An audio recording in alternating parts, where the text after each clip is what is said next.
ஈரோட்டில் வஉசி பூங்காவில் நடைபெறும் விவசாயிகள் கடன் விடுதலை மாநாட்டில் மதிமுக பொதுச் செயலாளர் வைகோ உரையாற்றிக் கொண்டிருக்கிறார். அதன் நேரடி காட்சிகளை இப்போது பார்க்கலாம்.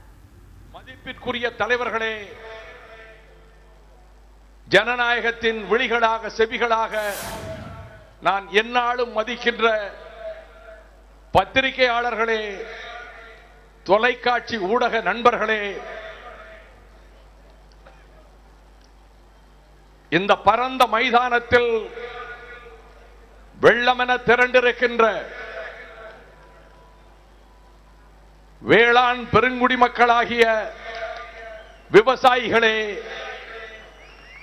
கூற்று உடன்று மேல்வரினும் கூடி எதிர்க்கும் ஆற்றல் அதுவே படை என்ற வள்ளுவன் வாய்மொழிக்கு இலக்கணமாக ஈட்டி வாய்ந்தாலும் இமை கொட்டாது மார்பு காட்டும் கூட்டம்தான் வீறு கொண்ட விவசாயிகள் கூட்டம் என்பதை நிரூபித்துக் கொண்டிருக்கின்ற வாலிப வேங்கைகளே,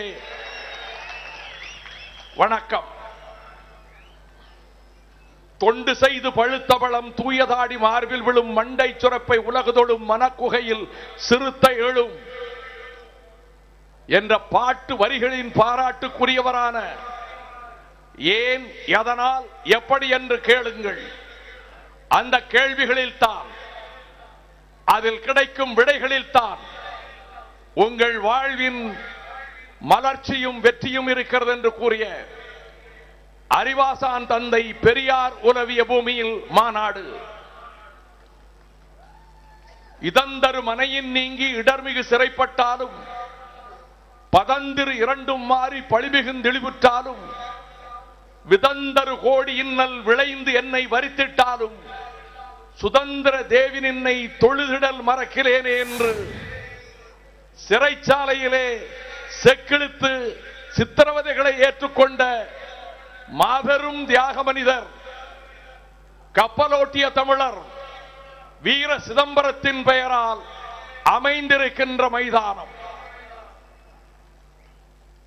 அந்த விடுதலை, பரங்கியர் பிடியிலிருந்து விடுதலை, ஆங்கில ஆதிக்கத்திலிருந்து விடுதலை, பிரிட்டிஷ் ஏகாதிபத்தியத்தில் இருந்து விடுதலை 47 ஆகஸ்ட் 15 மலர்ந்தது. அந்த விடுதலை நாங்கள் கோருகிற விடுதலை. விவசாயிகள் என்றாலும் சரி, அரசு ஊழியர்கள் என்றாலும் சரி, தேர்தல் நெருக்கத்தில் தங்கள் கோரிக்கைகளை வைத்தால் நிறைவேறாதா என்ற எதிர்பார்ப்போடு அவர்கள் போராடி கொண்டிருக்கின்றனர். அரசியல் தலைவர்களும் அதற்கு ஆதரவு தெரிவித்துக் கொண்டிருக்கின்றனர். ஆனால் பலன் கிடைக்கிறதா இல்லையா, அல்லது இது அத்தனையுமே தேர்தலுக்காகத்தானா என்பதை அறிய விவசாயிகளோடு சேர்ந்து பொதுமக்களும் ஆவலோடு காத்திருக்கிறார்கள்.